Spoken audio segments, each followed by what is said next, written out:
بسم الله الرحمن الرحيم، والصلاة والسلام على أشرف المرسلين. إخوتي في الله، معكم أخوكم معاذ. اليوم إن شاء الله سنقوم بتحجير الطيور أو وضع الحلقات للطيور. الحلقات يعني الرباط، يعني من اليوم السادس إلى السابع أحسن شيء. هذه من وجهة نظري أنا، لأنها يعني من يوم السادس السابع الرجل تاعها تكبر، بحيث الأنثى ما تستطيعش أن تنزع عليه الباق هذه.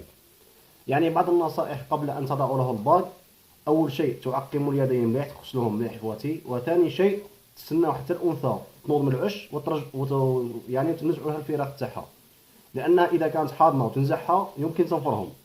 لهذا سأريكم إن شاء الله. يعني هذه الباق تاع 2016 إخواتي. أولا نسيطر على هذا الفلوس، نضعه في وضعية جيدة للإمساك. بسم الله. هكذا إخوتي نمسكه بكل إريحية، ما نزيروش عليه ولا، لأنه شحمة تزير عليه يموت. نختار الرجل اليمنى إن شاء الله. بسم الله. نحن دائما نختار الرجل اليمنى. هكذا إخوتي نسيطر على الرجل جيدا باش ما يهربناش. هذا الصبع الأخير اللي كنت تشوفوه هنا، الصبع الأخير هذا نرجعوه للرول، هكذا نرجعوه للرول ونخليو هذا الثلاث أصابع هكا مسرحين. نجيبوا الباق مثل ما ترون إخوتي، هكذا نجيبوا الباق هكذا. بسم الله. سميوا الله دائما إخوتي، سميوا الله.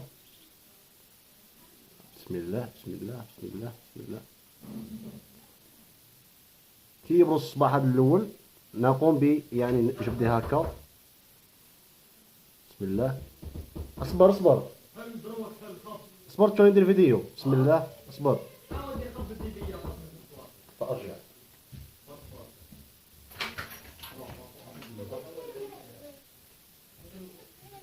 اعتذر منكم إخواتي. مثل ما ترون إخواتي نجبدوا هذا الصباح هكذا، هكذا إخواتي حتى توصل لليميت.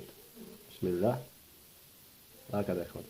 كي يبقى هذا الصباح حاصل الأخير نجيبه يعني عود هكذا ولا، ونقوم بنزعه هكذا. بسم الله. ونقوم بنزعه. والآن انتهينا بحمد الله وشكره.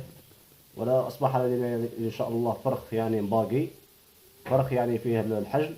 وإن شاء الله تكونوا استفدتوا. كان معكم أخوكم معاذ. السلام عليكم ورحمة الله وبركاته.